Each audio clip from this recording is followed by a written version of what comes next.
한 주간 평안하셨는지요? 소요리 문답 강좌 시작하도록 하겠습니다.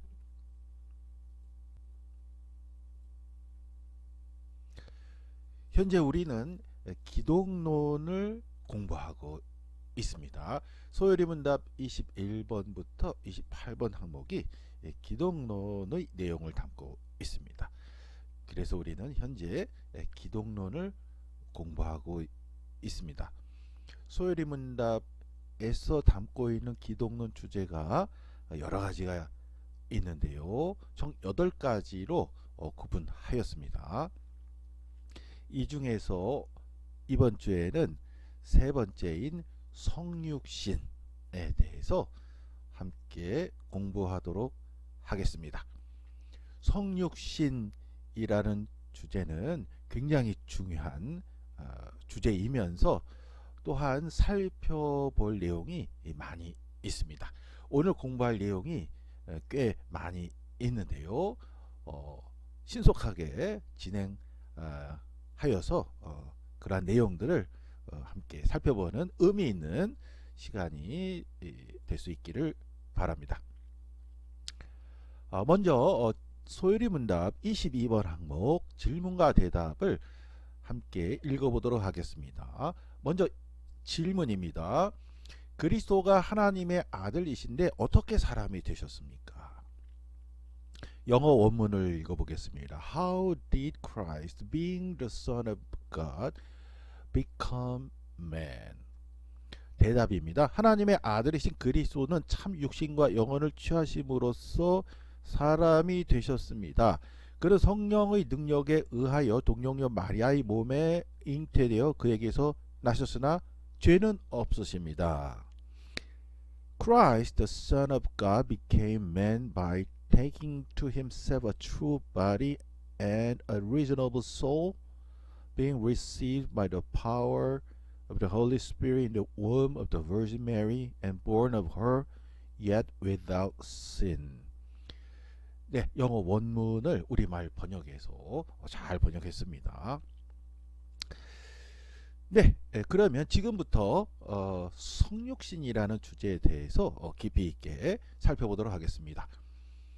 먼저 기독론의 구성입니다. 기독론은 어떻게 구성되어 있는가?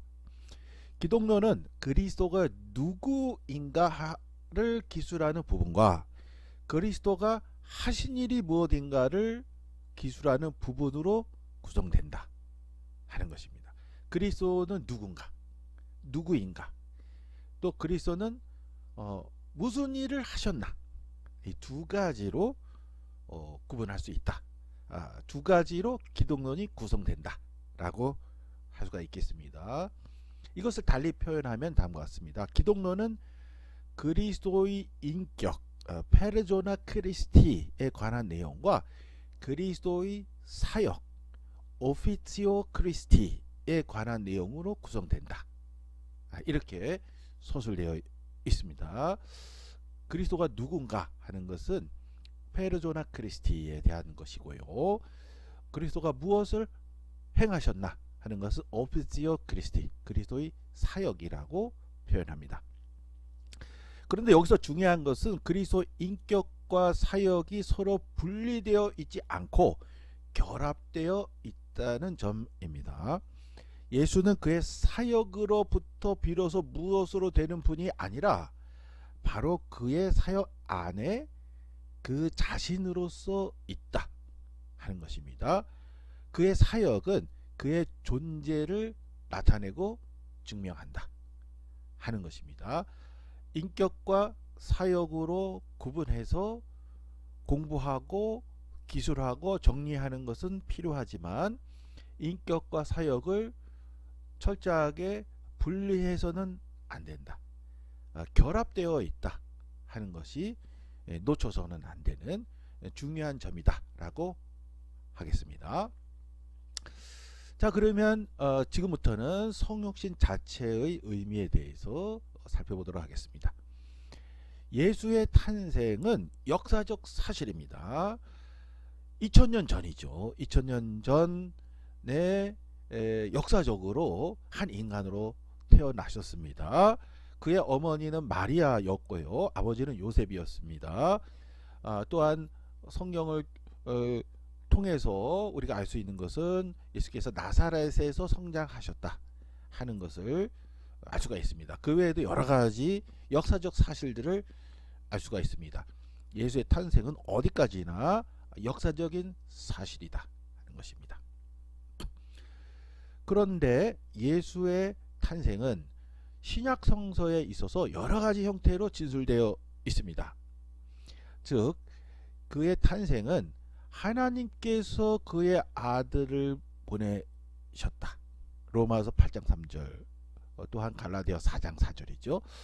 하나님께서 그의 아들을 주셨다. 요한복음 3장 16절이죠. 말씀이 성육신 하셨다. 요한복음 1장 14절. 하나님과 같은 본성이었던 분이 자기를 낮추어 종의 모습으로 나타났다. 빌립보 찬송시죠. 빌립보서 2장 6절.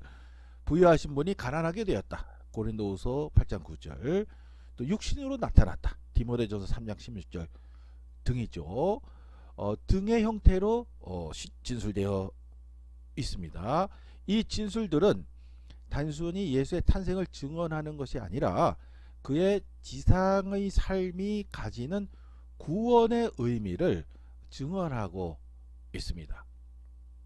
그렇다면 성육신의 신학적 의미는 무엇인가 하는 것이죠. 정리가 필요한 것이죠. 어머니는 마리아, 아버지는 요셉, 2000년 전에 이스라엘에서 태어나셨습니다.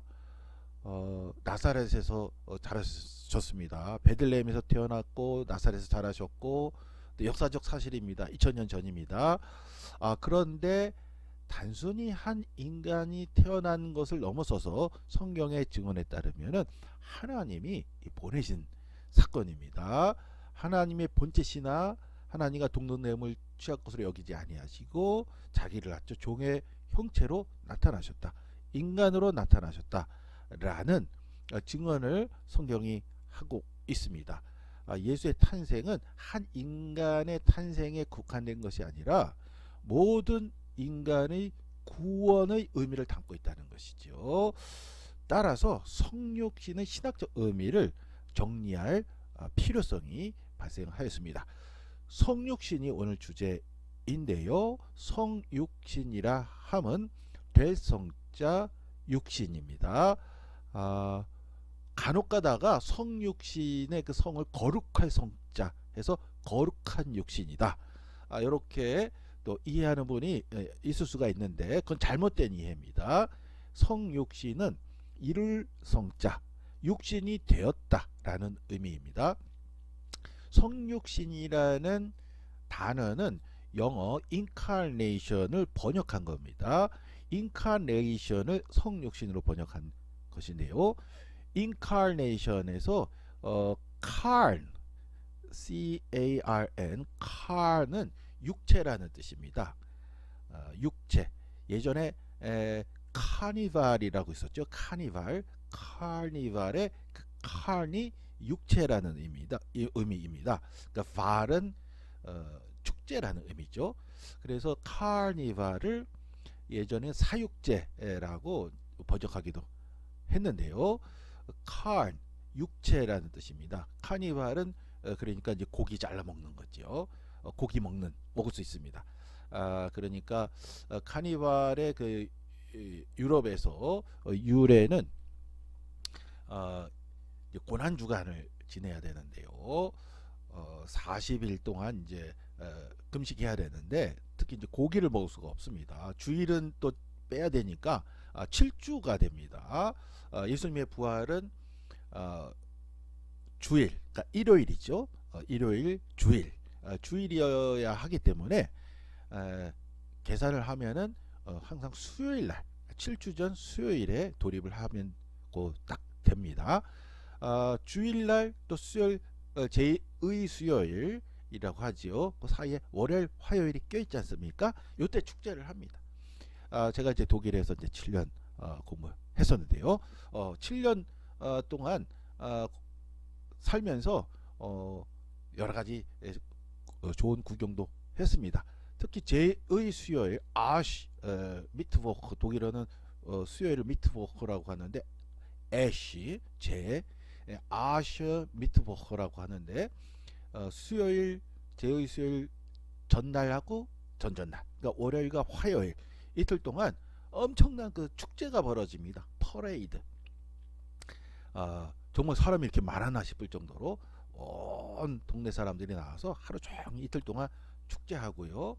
고기 구워 먹고 신나게 축제를 벌입니다. 그런 다음에 수요일 되면은요, 거짓말처럼 아무것도 없어집니다. 다 정돈되고 정숙한 상황에서 이제 부활절까지 그 7주 가까이를 조용히 지냅니다. 그게 이제 유럽에서는 오랜 전통이 되었고요.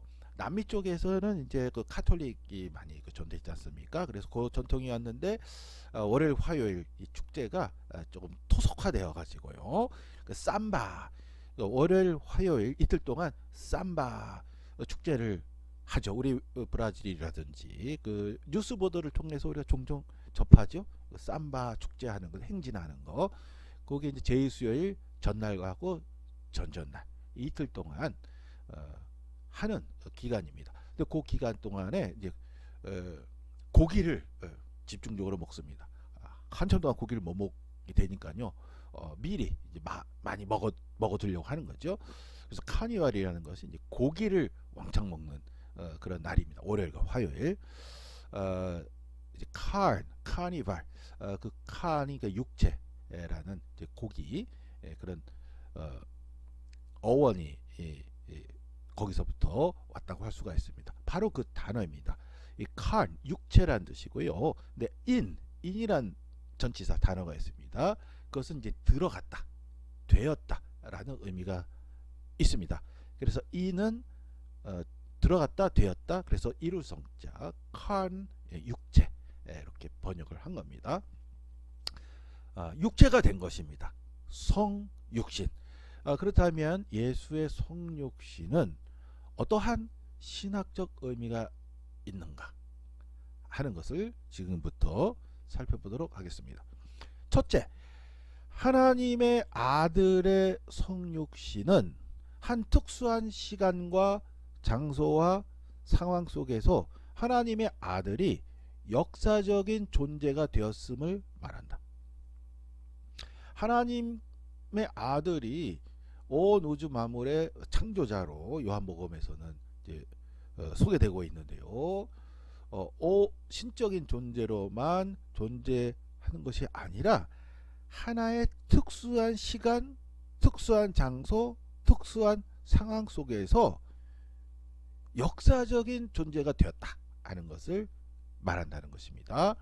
그는 인류의 역사 속으로 들어왔으며 이 역사의 모든 제한성과 조건 속에서 살게 되었다 하는 의미가 있습니다. 둘째, 하나님의 아들이 인간의 모든 규정들을 받아들였음을 말한다. 하나님의 아들이 인간이 되었다, 육신이 되었다 하는 것은 인간이 됨과 동시에 인간에게 해당되는 모든 규정들을 받아들였다 하는 것이죠. 예를 들어서 그는 다른 모든 인간과 같이 먹고 마시고 잠자며 옷을 입어야 하고 쉬기도 해야 합니다. 또한 기쁨, 슬픔, 놀람, 분노 여러 가지 인간의 감정을 똑같이 느끼게 됩니다. 셋째입니다. 하나님의 아들이 죄와 죽음이 다스리는 인간의 실존과 피조물의 세계로 들어왔음을 말한다. 성육신의 의미는 하나님의 아들이 죄와 죽음의 피조물의 세계로 완전히 들어왔음을 말하는 것입니다. 심지어는 죽을 수도 있습니다. 그리고 실제로 죽었습니다. 십자가에서. 철저하게 인간이 되었다. 죄와 죽음이 다스리는 인간의 실존과 피조물의 세계로 들어왔다 하는 것을 의미합니다. 넷째입니다. 하나님의 아들이 율법 아래 태어났다라고 성경이 증언하고 있는데요. 율법 아래 태어났다는 것은 하나님의 아들이 율법이 다스리는 민족 속에 태어났음을 가리킨다라고 하겠습니다. 그러나 그 계약을 스스로 파기한 백성의 현실 속으로 들어왔습니다. 이스라엘이 하나님과의 약속, 시내산에서 맺은 하나님과의 계약을 지켰습니까? 아니죠. 어겼죠. 그러한 상황 속으로 들어왔다는 것이죠. 따라서 그는 하나님의 약속을 다시 성취해야 할 존재로 오셨다 하는 것입니다. 그리고 예수는 하나님의 약속을 다시 성취하셨습니다. 새로운 계약으로 다시 성취하셨죠. 새로운 계약을 가리켜서 신약이라고 하지요. 다섯째입니다. 하나님의 아들의 성육신은 하나님의 자기 낮추심의 행위이다 라고 할 수가 있습니다. 오늘 소요리 문답에서도 중요한 표현이었죠. 자기를 낮추신 것입니다. 자기의 낮추심, 성육신은 자기의 낮추심이다. 이것은 어떤 의미가 있는가? 하나님이 자기를 낮추실 때에 비로소 인간은 높아질 수 있다 하는 것입니다. 인간이 하나님과 사귐을 가질 수 있는 길은 하나님 자신이 인간의 모습을 취하여 인간의 세계에 올 때에 가능하다 하는 것입니다. 우리 인간이 스스로 하나님께 높일 수가 없습니다. 하나님이 스스로 낮추셔야 우리 인간이 그 도움을 받아서 그 은혜로 비로소 높아질 수 있습니다. 하나님이 자기를 낮추시는 행위 자체는 우리 인간을 구원하고자 하는 그러한 하나님의 행위인 것이죠.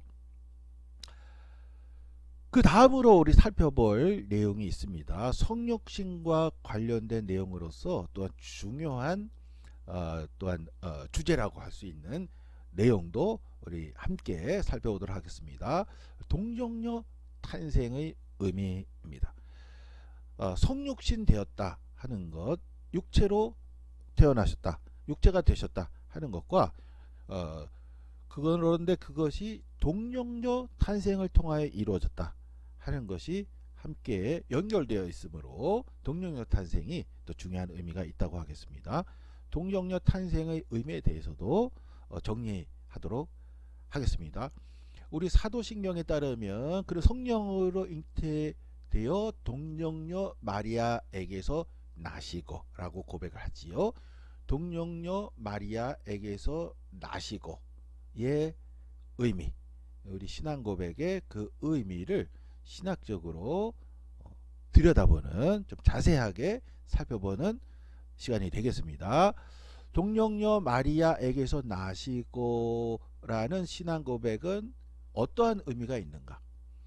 어떠한 우리 신앙의 어떠한 내용을 고백하고자 하는가 하는 그 내용에 대한 것입니다. 첫째, 동정녀 마리아에 의한 탄생은 예수가 한 어머니의 모태로부터 태어났음을 말한다. 그는 철저히 우리와 같은 인간이다 하는 것입니다. 우리 지난 시간에 우리 살펴봤죠. 두 본성 한 인격. 그러니까 예수님의 신성, 인성 있습니다. 두 본성이 있는데요. 그 중에 어느 하나만을 강조하는 것은 잘못된 주장입니다. 예수의 신성만을 강조하고 인성을 부정한다. 그것은 잘못된 것입니다. 또한 예수의 인성만을 강조하고 신성을 부정하는 것, 그것도 잘못된 것입니다. 예수의 신성과 인성 철저하게 둘을 다 인정하고 긍정해야 한다 하는 것입니다. 예수는 철저하게 우리와 같은 인간이다 하는 것입니다. 동정녀 탄생의 의미 두 번째는 다음과 같습니다. 동정녀 탄생은 하나님의 역사에 있어서 인간은 단순히 수동적인 존재가 아니라 하나님에 의하여 적극적 참여자가 될 수 있음을 가리킨다. 하나님은 인간 없이 활동하는 것이 아니라 인간과 함께 인간을 통하여 활동하신다 하는 것입니다. 동정녀 탄생은 우리 인간이 하나님의 역사에 적극적으로 참여할 수 있음을 의미한다 하는 것이죠. 하나님은 어디까지나 인간 없이 활동하는 것이 아니라 인간을 통해서 인간과 함께 활동하신다 하는 것을 구약성경과 신약성경 어디를 봐도 하나님의 활동의 이러한 모습을 우리가 볼 수가 있습니다. 출애굽 이집트에서부터 이스라엘 민족을 출애굽하는 사건에서도 하나님께서 모세를 택하셔서 모세를 통하여 활동하셨죠. 또 여러 예언자들을 통하여 활동하셨습니다. 또 신앙의 선조들을 통해서 하나님 활동하셨죠. 제자들 통해 활동하셨고 또 바울을 들어서 또 사용하셨습니다. 하나님은 인간과 함께 인간을 통하여 활동하신다.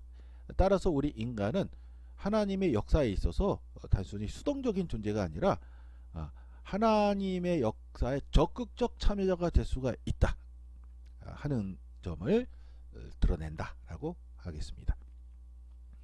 세 번째는 다음과 같습니다. 동정녀 탄생은 예수가 인간이 성적인 관계 없이 태어났음을 말한다 하는 것입니다. 이것은 예수가 탄생부터 인간의 원죄와 관계 없음을 의미한다 하는 것입니다. 현재 우리가 기독론을 공부하고 있는데요. 그 앞에서 인간론을 공부했죠. 인간론에서 특히 죄론 부분을 집중적으로 살펴보았습니다. 죄는 이제 두 가지가 있었죠. 그 중에서 이제 자범죄가 있고 원죄가 있었습니다.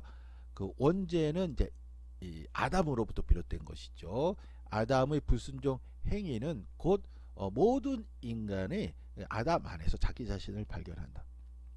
어떤 인간도 아담의 불순종으로부터 자유로울 수가 없다. 그 원죄를 가리키는 것이죠. 그런데 예수님은 이러한 아담의 불순종, 인간의 원죄와는 관계가 없다 하는 것을 나타내려고 동정녀 탄생 의미가 있다는 것이죠. 어디까지나 예수님은 죄와는 관계가 없습니다. 철저하게 완전한 인간이기는 하지만은 한 가지 예외가 있습니다. 예수님은 죄가 없습니다. 그거 하나만큼은 다르다고 할 수가 있습니다. 예수님은 모든 것에서 모든 제약과 조건과 심지어 죽임을 당하는 것까지도 우리 인간과 완전히 같다.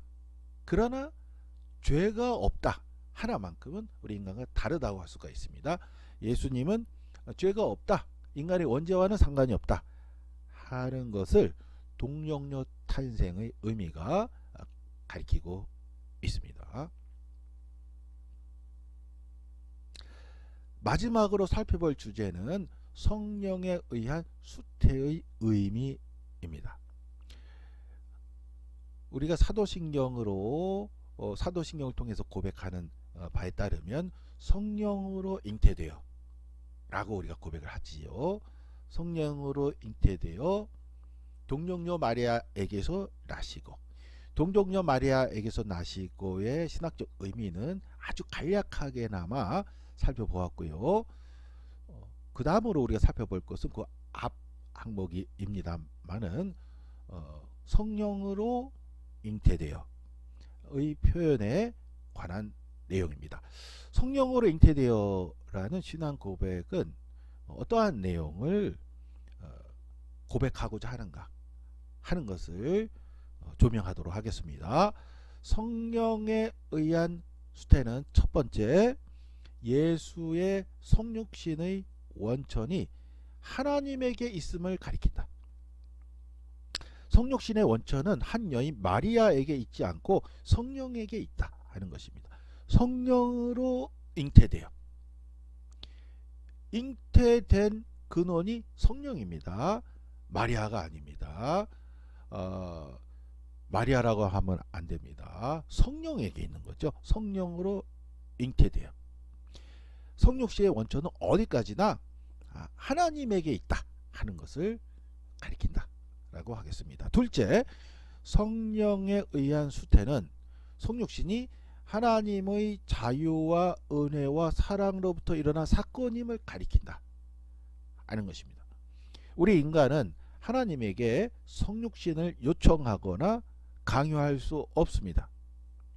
예수가 성육신해야 할 어떠한 의무도 하나님에게 없습니다. 성육신은 어디까지나 하나님의 자유로운 결단으로부터 비롯되었습니다. 그것은 하나님의 은혜의 선물이요, 하나님이 세상을 그토록 사랑하셔서 하신 결정이라고 성경은 증언하고 있습니다. 성령에 의한 수태는 하나님의 자유로운 은혜의 또 사랑의 결단이다, 결정이다 하는 것입니다. 우리 인간이 요청하거나 강요할 수가 없습니다. 하나님에게 의무가 있었던 것도 아닙니다. 예수님이 태어나실 때까지 구약성경 그러니까 400년 동안 공백기가 있었죠. 신구약 중간기라고 하는데요. 구약의 맨 마지막은 이제 말라기입니다. 말라기에서부터 예수님 탄생까지 400년의 공백기가 있었습니다. 400년 공백 기간 동안에 우리 인간이 모여서 하나님께 우리를 구원해 주십시오, 성육신 해 주십시오 하고 요청을 했습니까? 아니죠. 그런 적 없습니다. 우리 인간은 어떻게 했습니까? 아예 잊어버리고 있었습니다. 하나님의 구원 사건도 잊어버리고 있었고요. 심지어는 하나님의 선택된 백성, 하나님과 계약을 맺은 당사자인 이스라엘 백성조차도 아예 잊어버리고 있었습니다. 기대하고 있지도 않고 딴 생각하고 있었습니다. 그런데 하나님께서 보내신 거지. 그 아들을 보내신 거죠. 그것은 어디까지나 하나님의 자유로운 결단에서 비롯된 것이다. 성경의 증언에 따르면 하나님의 은혜요. 왜 그렇게 하셨느냐? 하나님이 세상을 그토록 사랑하셨기 때문에 그렇게 하셨다 라고 성경은 우리에게 알려주고 있습니다. 마지막 세 번째입니다. 성령에 의한 수태는 성육신이 삼위일체적 사건임을 가리킨다 하는 것입니다. 성령의 수태, 성령으로 잉태되어는 그 안에 성부 하나님의 파송과 성자 하나님의 순종의 사건이라고 하겠습니다. 하나님의 파송과 성자 하나님의 순종, 성부 하나님의 파송과 성자 하나님의 순종, 이것은 두 가지 결단이죠. 그런데 이 두 가지 결단은 두 개의 결단이 아니라 성령의 능력 안에서 삼일체적인 하나의 결단으로 이해될 수 있다.